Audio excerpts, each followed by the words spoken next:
Bueno, vamos a recorrer la segunda parte de los temas referidos a los cambios en las tendencias de la agricultura mundial.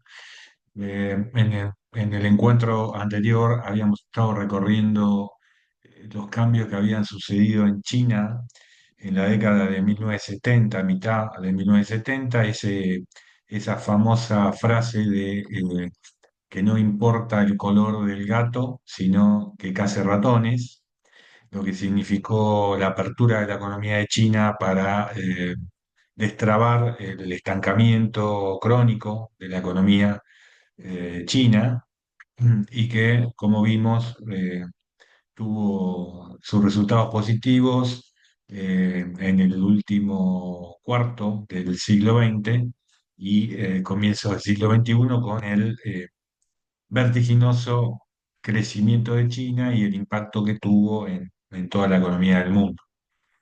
Eso se tradujo, como pudimos ver, en un aumento de la demanda de todos tipos de productos, inclusive todos los productos de las cadenas agroindustriales.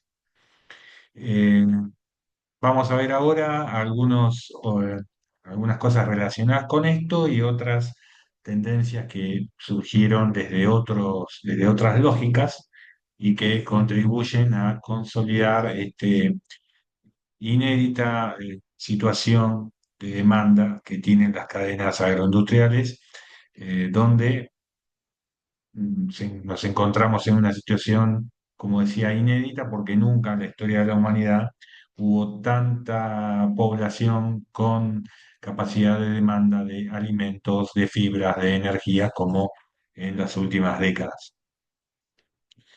Eh, la primera tendencia tiene que ver con el crecimiento poblacional, sobre todo en países de los llamados emergentes, países que no tenían una economía desarrollada.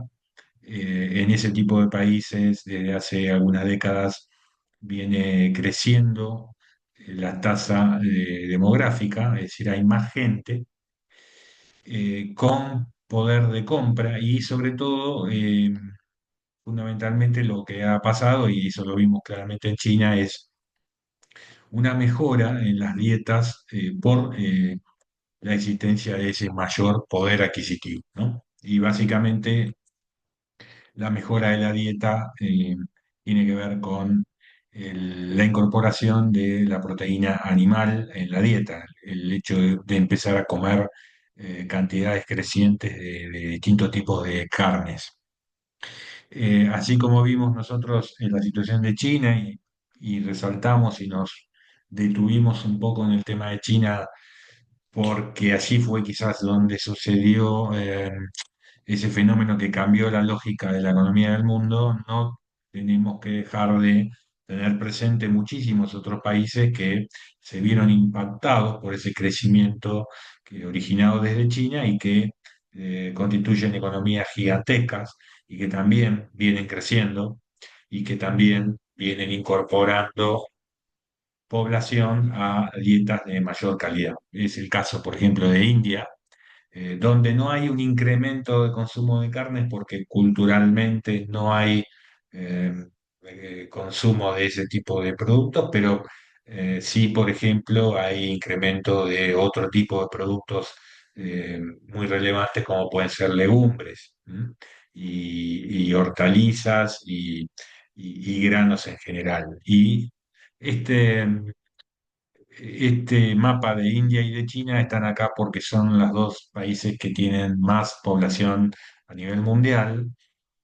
Estos dos países hay que señalar que tienen el 40% de la población a nivel mundial y a su vez tienen solamente el 15% de las tierras factibles de hacer agricultura, es decir, están totalmente desbalanceados entre la demanda que genera y la capacidad de ofertar productos derivados del agro, porque, entre otras cosas, no tienen la suficiente tierra de calidad para cultivar. Ese es un factor muy importante. ¿Mm?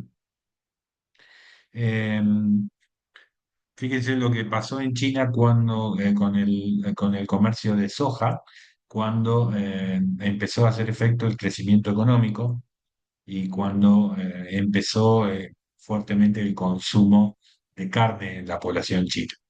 Ese balance en el mercado entre lo que China producía y lo que importaba de soja estaba totalmente equilibrado, hasta que sobre fines de la década del 90, fines del siglo XX, eh, entró en un déficit absolutamente pronunciado y cada vez mayor en cuanto a la soja disponible para alimentar a su ganado, tanto aves como cerdos principalmente.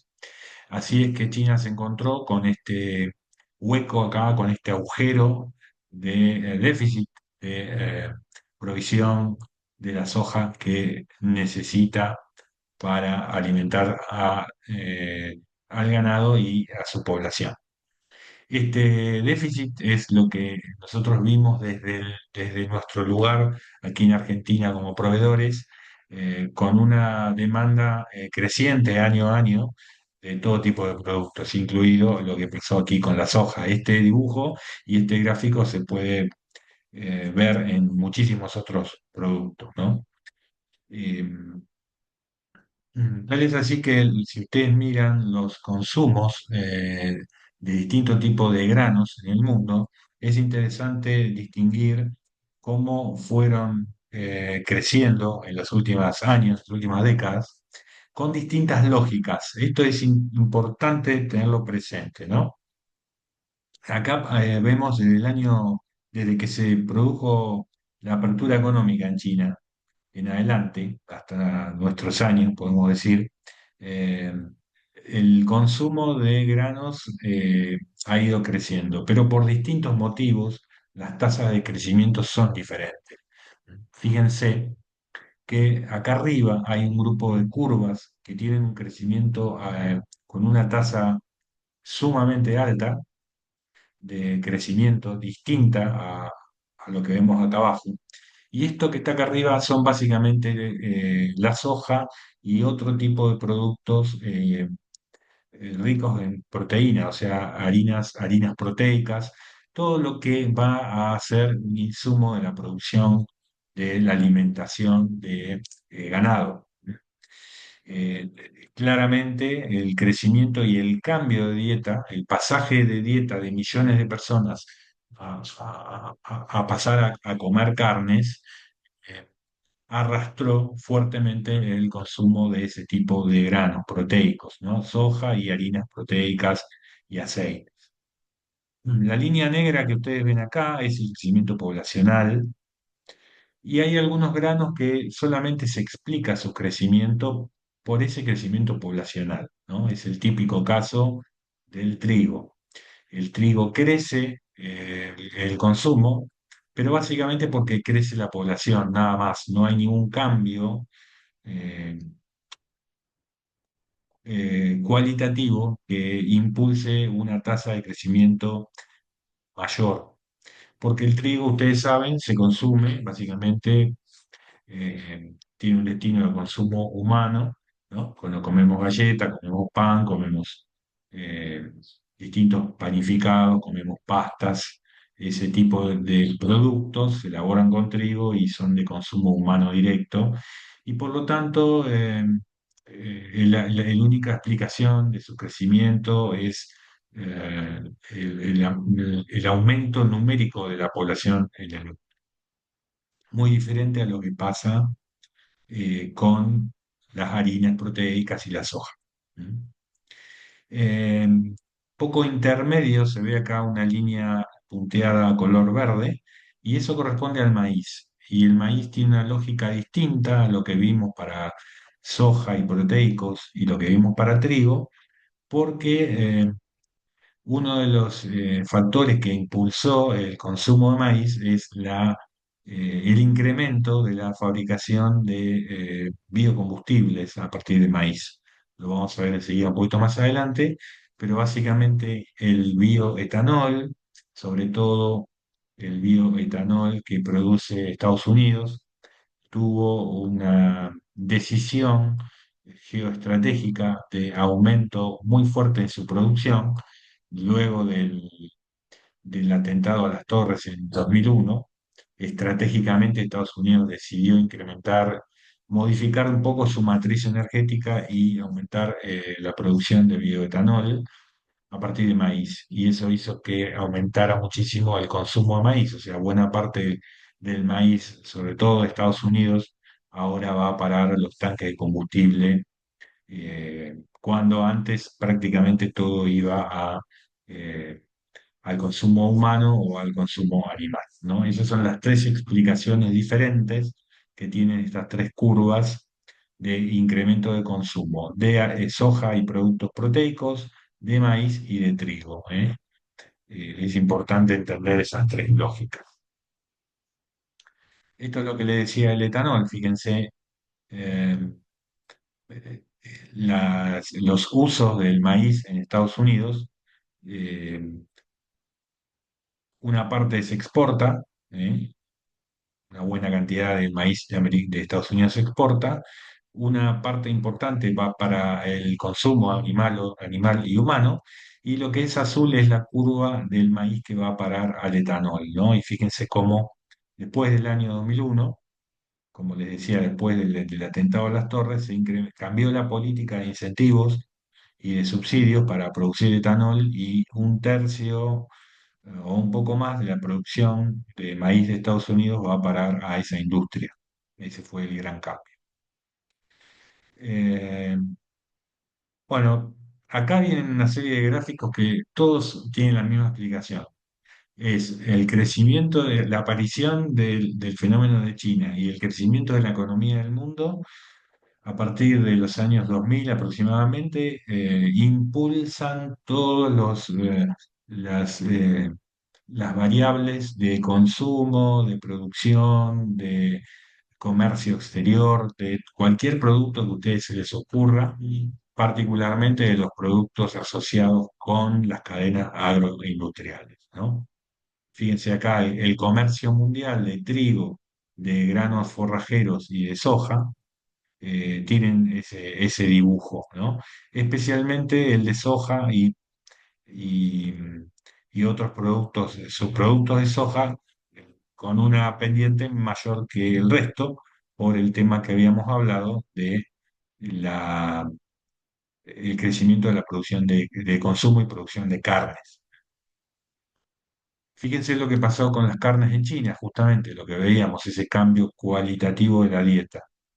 En el año 80, prácticamente toda la poca carne que se comía en China, un poquito más de 10 kilos por habitante, correspondían a básicamente carne de cerdo, y a medida que el poder adquisitivo de la población china comenzaba a incrementar, el hábito de consumo llevó a aumentar la inclusión de carnes en las dietas diarias.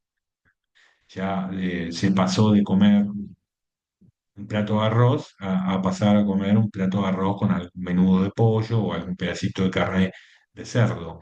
Eso multiplicado por la enorme población de China, fue generando un aumento gigantesco de la demanda de granos, porque vamos a ver ahora enseguida la cantidad de granos que hacen falta para producir carne.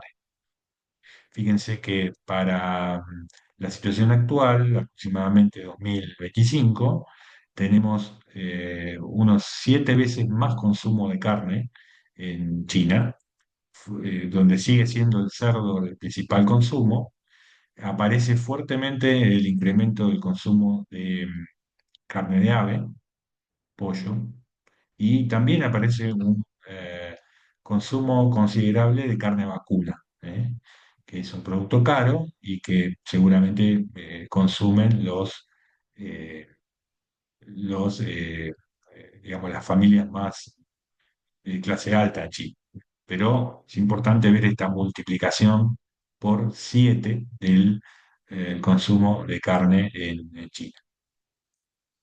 Como les decía recién, para producir 1 kilo de carne hace falta un equivalente de granos, eh, que es muy diferente, depende del tipo de carne.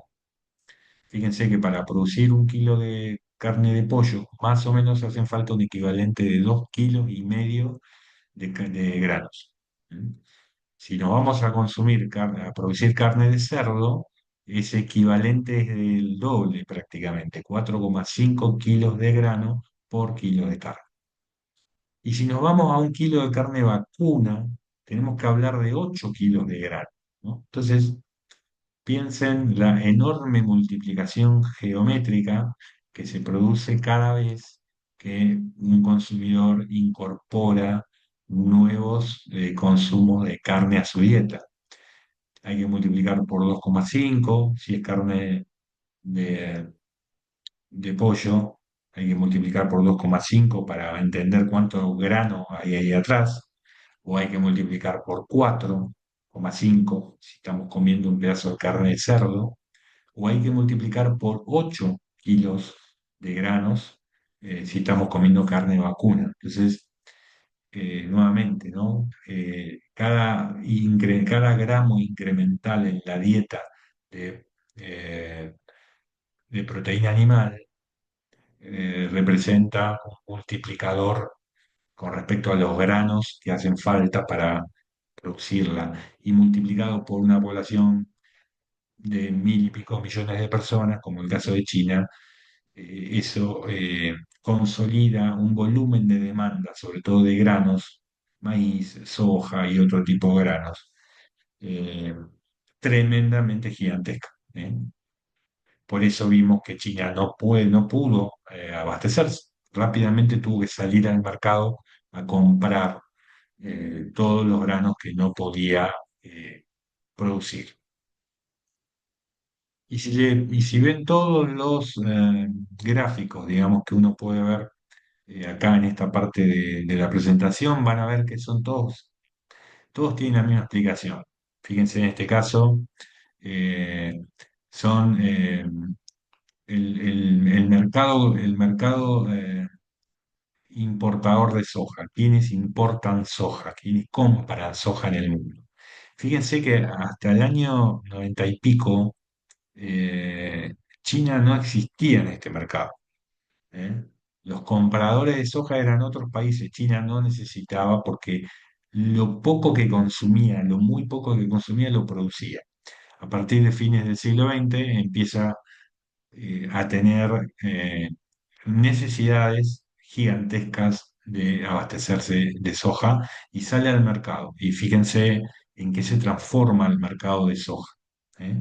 De un mercado de 25 o 30 millones de toneladas a un mercado de casi 160, donde prácticamente 130 o 120 la explica la importación de soja desde China. Como les decía, cualquier gráfico que nos paremos a ver van a ver que es así. ¿M? Una realidad antes de los años 2000 y una realidad después, donde se incorpora China como el gran comprador. Esto es sorgo, otro cereal que puede tener también destino de producción de alimentación animal. Todo lo que está acá en rojo es las importaciones de China. Fíjense, antes del año 2000-2010 prácticamente este mercado internacional no registraba a China. ¿M? Y hoy el mercado se explica fundamentalmente por la presencia de China. Importaciones de soja, eso está un poco repetido con el anterior que habíamos visto. Si vamos a ver aceite de soja, fíjense también como el mercado casi se duplicó. Y acá es interesante porque acá se ven los países que venden aceite de soja, los productores, y fíjense que la parte del gráfico que está en color rosa es lo que Argentina produce y exporta de aceite de soja. En aceite y en harina de soja, Argentina es líder mundial, primer exportador y un jugador muy decisivo en el mercado internacional. Acá está, esto era aceite, acá está harina de soja, bastante parecido. Fíjense quiénes son los jugadores en el mercado de abastecimiento de harina: Argentina, Brasil, Estados Unidos. y lo mismo en el caso del aceite. Argentina, Brasil, Estados Unidos y otros países. Eh, bueno, importaciones de carne, nuevamente. Fíjense cómo a partir del año de la primera década de este siglo aparece China importando cada vez más cantidad de carne. Y así para todo. No quiero pararme en cada uno de los gráficos porque son todos muy parecidos. Esto es algodón.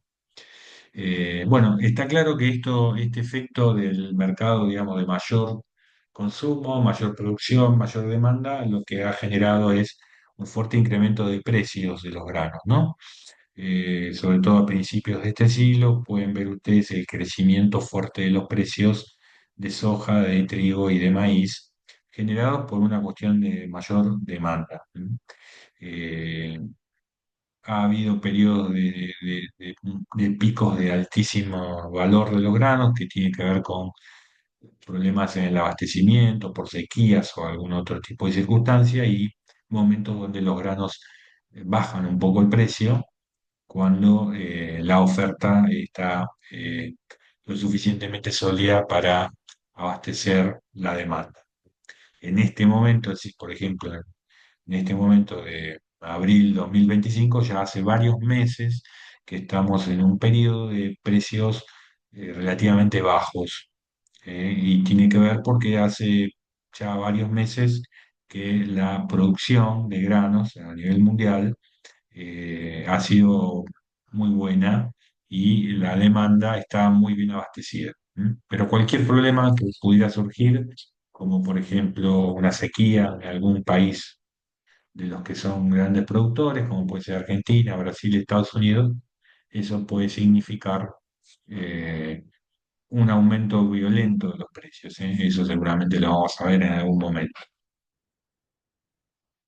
Bueno, fíjense, les pongo también algunos datos de India, ¿no? Como el consumo se despegó de la producción, en este caso de aceites y grasas. O sea que en India también de alguna manera pasó algo parecido a lo que pasó en China. Y nuevamente son miles de millones de personas, ¿no? Entonces eh, se agregan muchísima más demanda. El segundo punto de cambio de tendencias es la aparición de lo que se llama la sofisticación alimentaria. Eh, Así como vimos poblaciones que comían mal, que estaban desnutridas, con carencias de alimentación y que comenzaron a mejorar su dieta por tener algún peso más en el bolsillo, un montón de, digamos, otras grandes poblaciones con buen poder adquisitivo y que ya venían comiendo bien, eh, también tuvieron cambios, y que por ahí no pueden demandar más comida porque ya están abastecidos, digamos, pero generan cambios de hábito en el índole de sofisticarse en términos de demanda, es decir, solicitar y demandar productos de mayor valor, ¿no? Entonces, en los países desarrollados, por ejemplo, se dio el fenómeno de que hoy existe en todo el mundo del tema de las mascotas, ¿no? Las mascotas en pocos años pasaron a ser una fuente de demanda de granos, porque lo que comen ahora las mascotas, ustedes lo saben muy bien, es alimento balanceado. Históricamente las mascotas comían lo que quedaba, digamos, de la comida familiar. O se les cocinaba un poco de polenta o unos fideos, y las sobras de la comida familiar. Eso ha cambiado. Hoy en los últimos años, la gente que tiene una mascota lo cuida de una manera diferente, los alimenta de una manera diferente y ha aparecido toda esta nueva industria del alimento para mascotas. Y además hay muchas mascotas, cada vez hay más. Inclusive en el mundo desarrollado hay más mascotas que niños, ¿no? Nacen mucho más mascotas que niños. Entonces, por un lado, bueno, no crece la población, pero por otro lado crecen las mascotas, la población de mascotas. Así que ahí también hay una demanda de granos, porque todo esto que ven acá, estas bolsas que vamos a comprar al súper, ¿no? Y que nos sale bastante dinero por mes, todo eso está hecho con granos, está hecho con maíz, con sorgo, con soja, con trigo. Así que acá hay una fuente nueva, relativamente nueva, de más eh, de productos del agro. Tengan en cuenta que eh, ya hace algunos años, para producir y abastecer toda la demanda de alimentos balanceados para mascotas, hacían falta varios años de la producción argentina de granos, ¿no? O sea, es realmente muy significativo el volumen de granos que va a parar a la producción de alimentos balanceados para. También lo que ha sucedido y sucede con la gastronomía, es decir, los productos del agro, la buena parte van a parar a la gastronomía. Y la gastronomía se ha vuelto un hábito, digamos, de experiencia social y en muchos casos de una experiencia muy refinada, de productos gourmet que tienen un alto valor agregado. ¿M?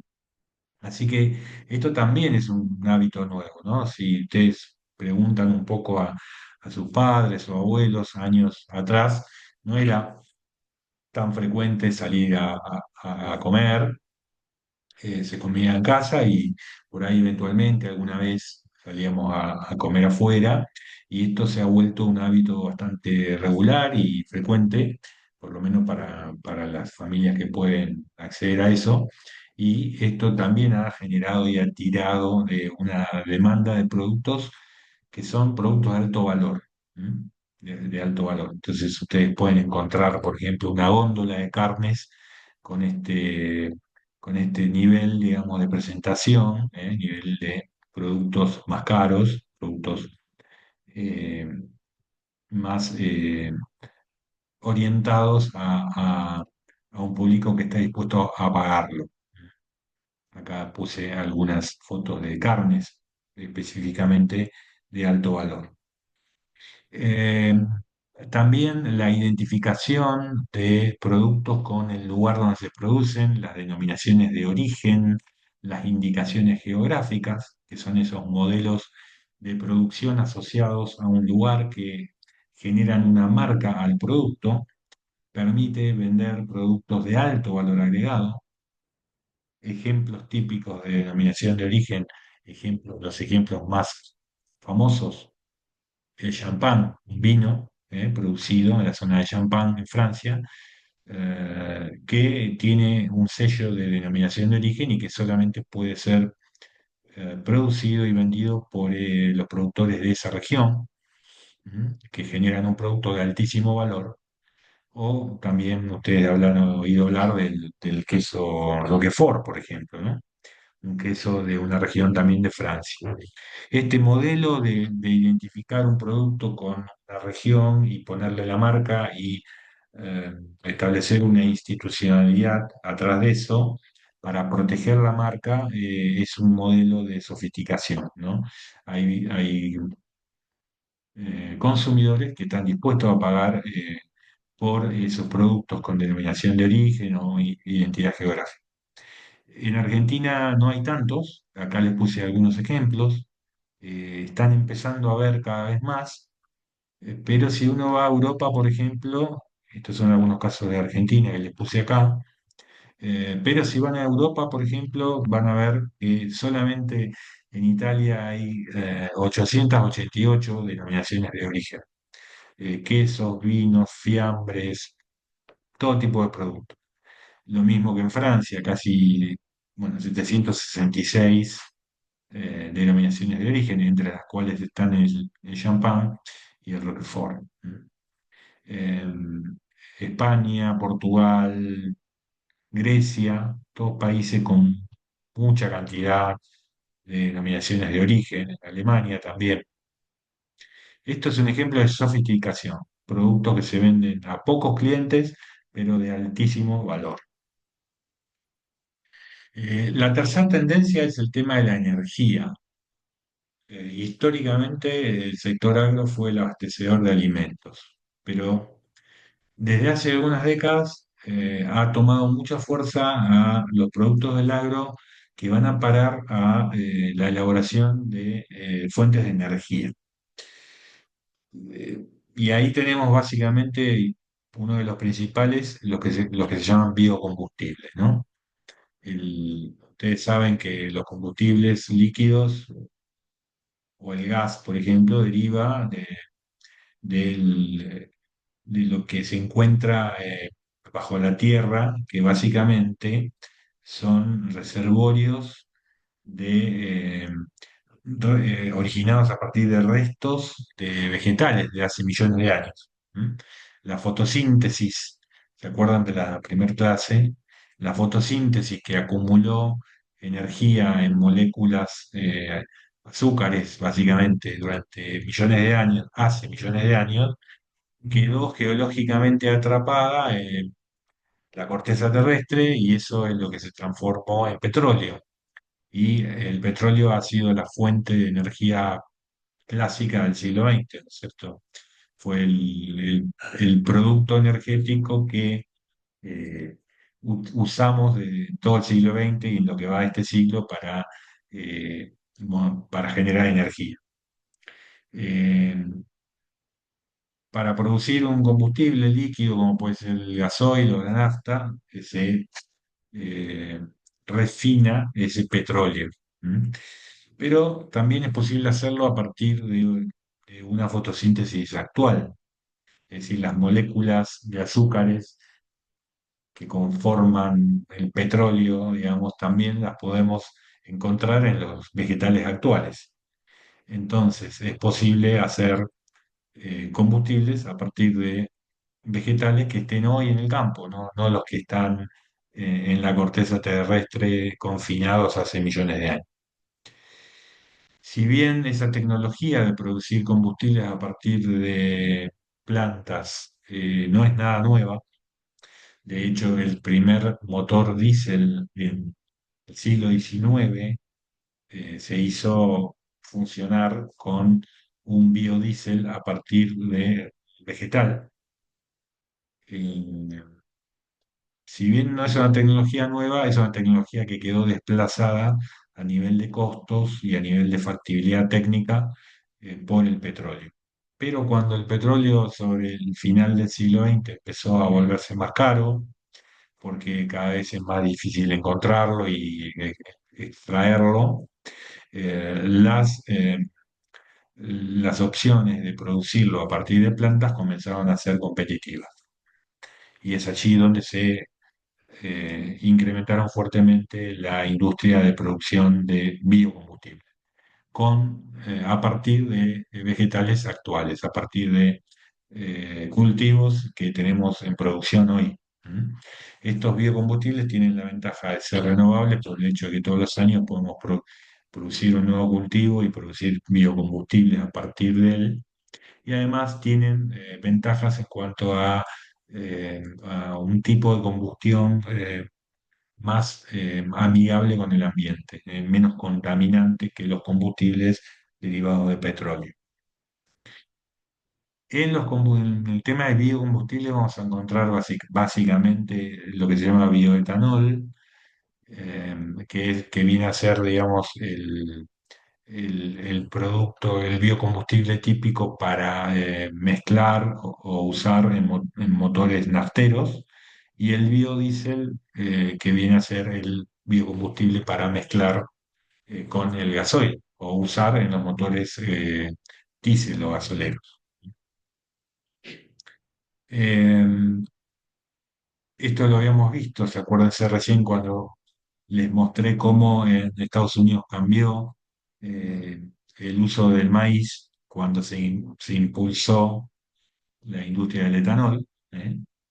Y eso pasó en muchos lugares del mundo. Otros países ya venían con una fuerte producción de bioetanol, como por ejemplo Brasil, que hace aproximadamente 50 años que tiene una política constante de producción de bioetanol. En Argentina tuvimos un impulso en la década del 70, luego eso se quedó en la nada y sobre finales del siglo XIX, perdón, siglo XX se retomó la producción de etanol y de biodiesel. Eh, Acá están eh, los, de dónde vienen el biodiesel en el mundo, básicamente a partir de soja y algo de maíz y de otras grasas, como también la canola, que es otro cultivo que se usa para hacer biodiesel. ¿Mm? Eh, para que tengan presentes, acá tienen un poco el incremento de los distintos biocombustibles en los últimos años. Fíjense cómo el etanol fue el que más se incrementó a nivel mundial. Eh, y otros productos como el biodiesel, por ejemplo, también, pero con menor impacto. Eh,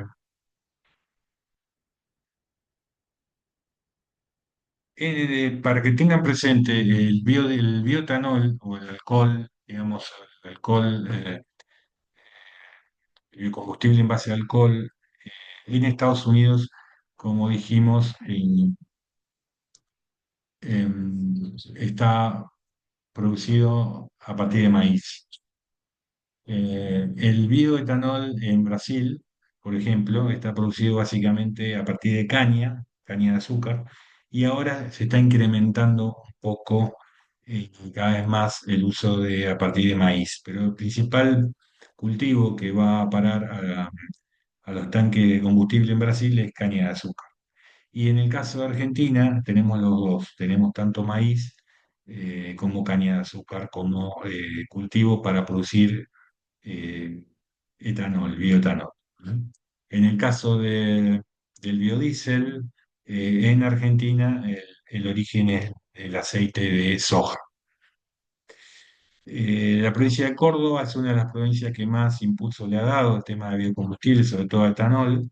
De hecho, hay 3 estaciones de servicio en la ciudad de Córdoba que ya venden etanol para, digamos, con etanol puro, ya no es el etanol cortado, está en la nafta. Ustedes saben que acá en Buenos Aires, por ejemplo, si cargamos en combustible, eh, tenemos un 10% más o menos de etanol en la nafta y más o menos un 10% de biodiesel en el gasol. En la ciudad de Córdoba se han dispuesto el incremento de ese corte de combustible con mayor cantidad de bioetanol y mayor cantidad de biodiesel, y que ya están a la venta, es decir, uno puede ir y cargar este tipo de combustible. Hay un limitante, es decir, para poder usar 100% de etanol o 100% de biodiesel, el motor de los vehículos tiene que estar adaptado. No puede ser el motor común que viene con lo que están equipados los autos. Por eso hay un límite, digamos, en ese corte. ¿Mm? Para poder incrementar más de un determinado valor de biocombustible hay que pensar en una reconversión de parte de la industria automotriz. Estas son fuentes de energía que se consideran de transición, tanto, digamos, todos los biocombustibles se consideran como una fuente energética importante en una transición entre la paradigma del petróleo y lo que venga más adelante, que no se tiene muy claro qué puede ser, ¿no? Se habla mucho del tema del hidrógeno, pero todavía no está claro cuál va a ser el paradigma de reemplazo energético del petróleo. Entonces, en esta transición, los biocombustibles se consideran un factor realmente importante. ¿Mm? Acá tienen, por ejemplo, algunas industrias que se han desarrollado en Argentina para producir bioetanol.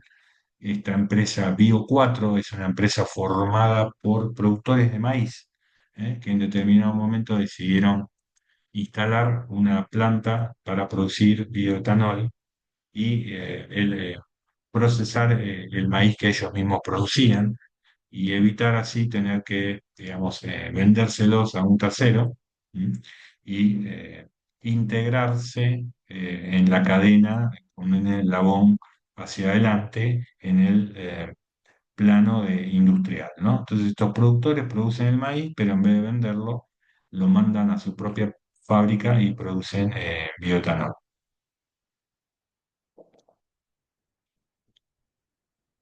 Esta es otra planta de etanol en Córdoba también. En este caso es de la Asociación de Cooperativas Argentinas. ¿Mm? Y bueno, son estas dos de las más grandes, pero hay muchísimas otras por ahí de volúmenes más pequeños. Mm. Y acá tienen la producción de bioetanol de Argentina, tuvo un incremento fuerte en la década del 2010, luego quedó un poquito como estancada, le cuesta mucho crecer, ya que el uso del biocombustible está regulado por el Estado. El Estado es el que fija los porcentajes de etanol y biodiesel que se pueden usar y también fija el precio. Por lo tanto, no es una industria que le resulte fácil crecer. Depende de la regulación, fuertemente de las regulaciones. Acá tienen la producción de biodiesel en Argentina. Recuerden, este biodiesel está hecho a partir de soja. Eh, También hay un mercado exportador para Argentina de estos tipos de productos que está bastante estabilizado, no es tan sencillo hacerlo crecer. Eh, los productos del agro no solamente, digamos, sirven para hacer biocombustibles, sino también para generar energía eléctrica. Este es el caso de una pequeña ciudad de Córdoba que se llama Ticino, un pequeño pueblo chiquitito de 3.000 habitantes, que tiene toda su producción energética a partir de la cáscara de maní. Ticino está en una zona donde hay mucha producción de maní, donde hay mucha industria procesadora de maní, y toda la cáscara de ese maní va a un digestor, que es un, digamos, como un gran, recinto donde ese producto entra en un proceso químico que produce gas y ese gas mueve una turbina y esa turbina genera electricidad. De hecho, todo el pueblo de Ticino, el 100% de la energía que consume proviene de ese origen. ¿M? Y es cada vez más frecuente encontrar este mecanismo de biodigestión de los productos vegetales para producir gas. Y ese gas usarlo, por ejemplo, para producir energía eléctrica. ¿Mm? Tienen el caso acá de Bioeléctrica, otra empresa de los mismos dueños que les mostré de Bio 4, pero que en este caso lo que hicieron fue montar una planta para biodigestión. Es esto que está acá, esto es un biodigestor, acá viene a parar material vegetal y también viene a parar acá todos los desechos de los criaderos de cerdo, los criaderos de pollos, todo el orín y la bosta que hay en los criaderos, que es un gran problema en términos de contaminación. Eh, todo ese producto junto con material vegetal, sufre un proceso químico en estos dispositivos biodigestores y producen gas, y ese gas transformado en electricidad. Este es otro ejemplo de un, un gigantesco criadero de cerdos en San Luis, se llama Yanquetruz, que ellos ya hace muchos años, cuando se encontraron con el problema de tantas toneladas de bosta y de orín en los criaderos de cerdo, comenzaron a usarlo para producir gas. Y hoy en día, con ese gas, producen la energía que necesitan para todos los criaderos y además tienen excedentes, que ese excedente de energía lo vuelcan a la red pública energética y en vez de pagar energía, cobran por la energía que genera. ¿Eh? Esto está cada vez más difundido. Acá tienen el caso de Ecoagro también, que usa todo el bosteo de los tambos donde ellos producen leche, le ordeñan las vacas, todo ese volumen de bosta y de orín lo vuelcan también a un proceso de biodigestión y utilizan electricidad a partir de eso. Otra de las cosas es la aparición de los bioplásticos, ¿no? Es decir, materiales plásticos, otra vez, en vez de ser hechos desde el petróleo, están hechos desde productos vegetales. Fíjense, por ejemplo, los interiores de los autos, en este caso de Toyota, cómo tiene una enorme cantidad de piezas producidas a partir de bioplásticos, básicamente polímeros derivados de soja, de maíz y de algunos otros productos, de algunos otros cultivos. Eh, Acá tienen más detalle de todo lo que es interiores, tapizados, todo lo que vemos plástico es muy probable que provenga de eh, biopolímeros, polímeros derivados de cultivos. Esta es una planta de Ford en Estados Unidos que produce todos los tapizados a partir de soja. Bueno, esta es una empresa que fue pionera en la producción de biopolímeros a partir de plantas, no ya a partir de petróleo, producir materiales. Y esos materiales son, por supuesto, reciclables porque son derivados de plantas, los podemos producir todos los años con los mismos cultivos que vamos haciendo, no tenemos que ir a sacar petróleo, y además tienen características mucho más ecológicas porque son mucho más fáciles de degradar sin dejar residuos. Ustedes saben el problema gigantesco que hay a nivel planeta con los residuos plásticos y los microplásticos que se generan, ¿no?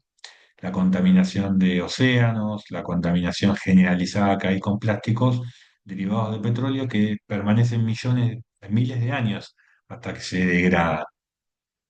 Acá, por ejemplo, yo les traje acá una imagen donde un simple tenedor hecho con un plástico de origen vegetal, en pocas semanas termina degradado cuando lo ponemos en contacto con el suelo, porque en el suelo hay una fauna de microorganismos que lo degradan en muy poco tiempo, tratándose de un material de origen vegetal.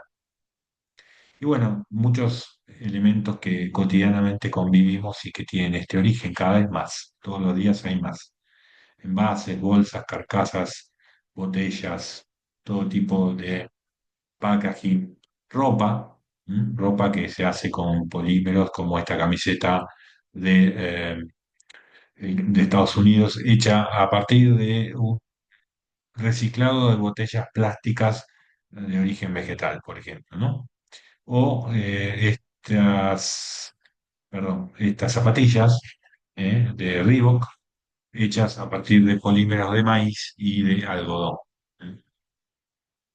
En el caso del Lego, ustedes quizás habrán jugado con esta línea de juguetes que son plásticos y cada vez más están incorporando la producción, el reemplazo de la producción desde a los plásticos derivados de petróleo por plásticos derivados de biopolímeros. El caso de Goodyear, que está previendo para dentro de 15 años, o sea, para el año 2040, tener la producción total de sus cubiertas hechas con derivados de soja. Fíjense lo que significa los cientos de millones de cubiertas que hay Goodyear en el mundo cuando estén hechas todas a partir de soja. Estos son los nuevos tecnologías que generan nuevas demandas y todas terminan en el campo. Eso es lo bueno. Eh, la quinta tendencia que quería marcarles, ya vamos llegando al final, son la producción de peces en cautiverio, la producción artificial de peces. Hace muy poco tiempo, hace muy pocos años, la cantidad de peces de pescado que se come en el mundo, eh, la mayoría proviene de producción artificial, de lo que se llama la acuicultura.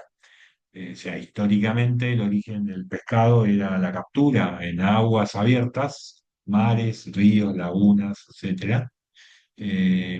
de a poco fue creciendo la cantidad de pescado criado en forma artificial, y esa tendencia hace pocos años eh, es ahora mayoritariamente eh, para el pescado producido artificialmente. Es decir, se superó el 50% del pescado que se consume en el mundo, ya es de origen artificial, digamos, ¿m?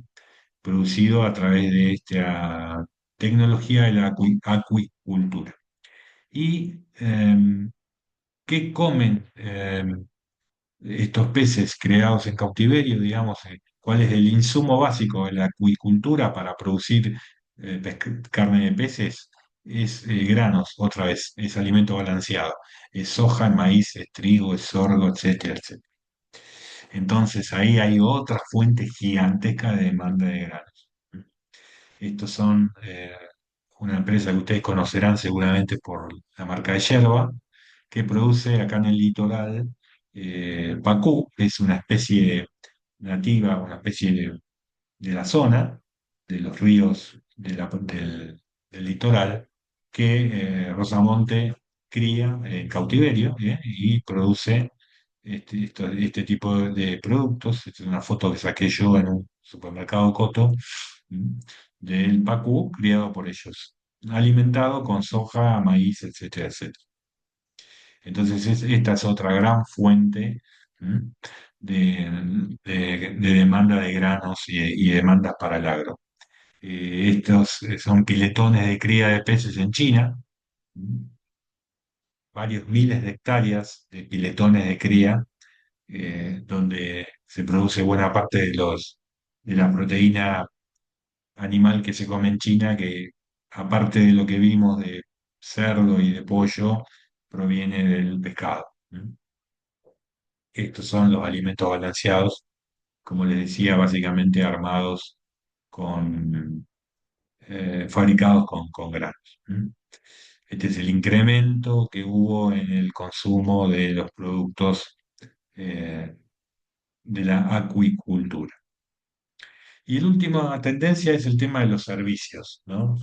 Todo lo que vimos son productos, productos que cada vez más se le requieren las cadenas agroindustriales. Pero no todos son productos, sino que también se ha valorado mucho en las últimas décadas el tema de los servicios que se llaman ecosistémicos, ¿eh? Acuérdense el concepto de ecosistema en de biología en el colegio, ¿no? Ese sistema biológico que establece equilibrios y desequilibrios entre los organismos que viven y los factores abióticos en donde viven, ¿no es cierto? Eh, ya sea el agua, la tierra, donde sea, todo ese sistema, ¿no? Es lo que llamábamos ecosistema. Y en los lugares donde se hace agricultura, donde se hace ganadería, donde está presente el agro, son también ecosistemas. Puntualmente se los llama agroecosistemas.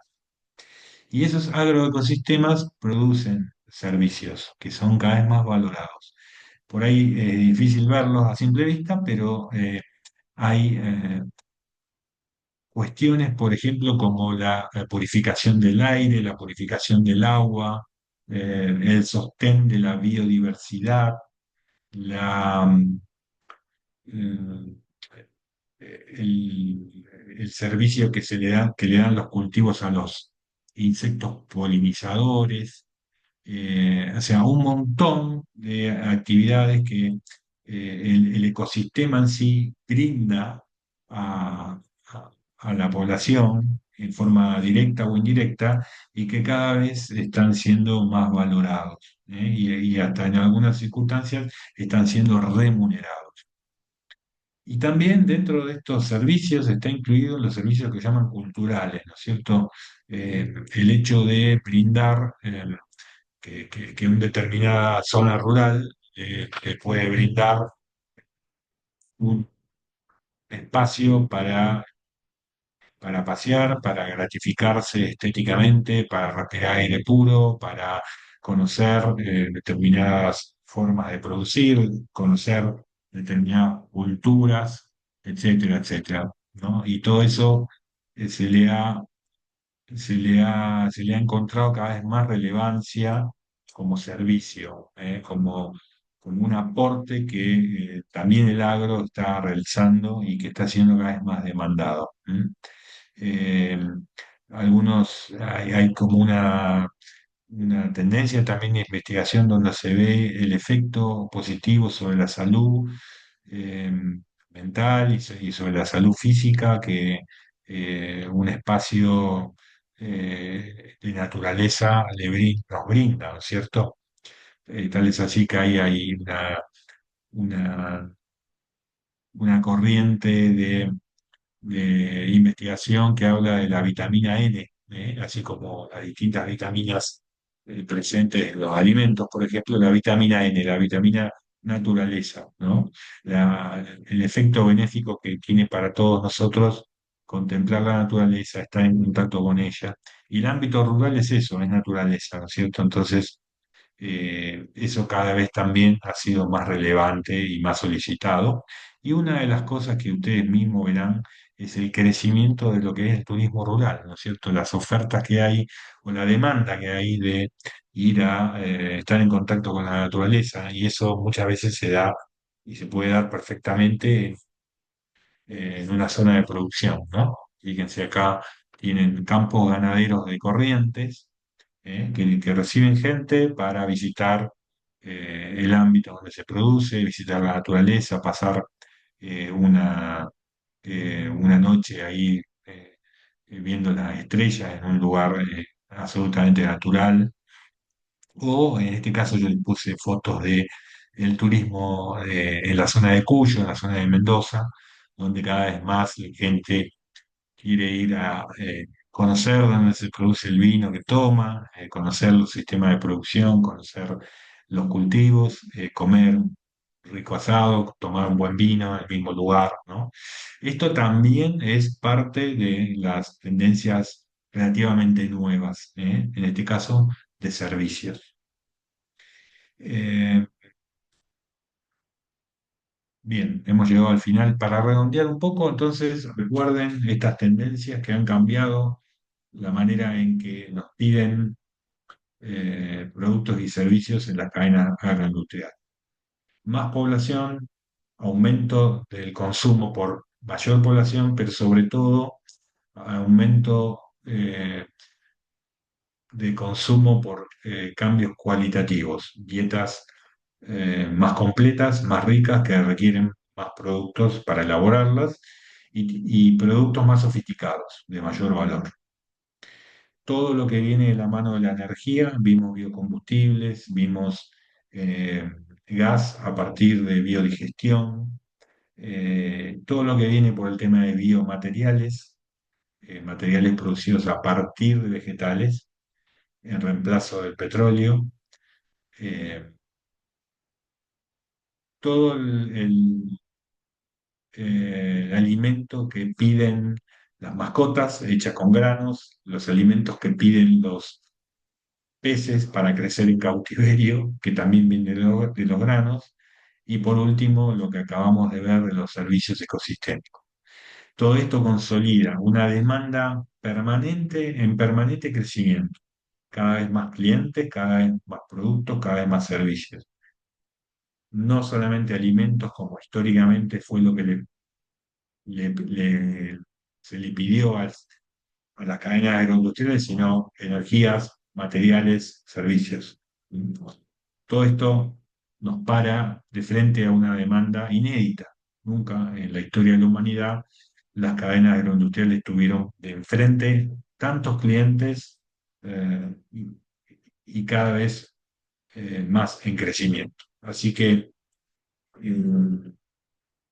hasta acá llegamos con este repaso de estos cambios, que hoy son moneda corriente, pero que han sucedido hace muy poquito y nos va a quedar para ver en la clase que viene cómo desde Argentina particularmente las cadenas agroindustriales se fueron adaptando a estos cambios, ¿no?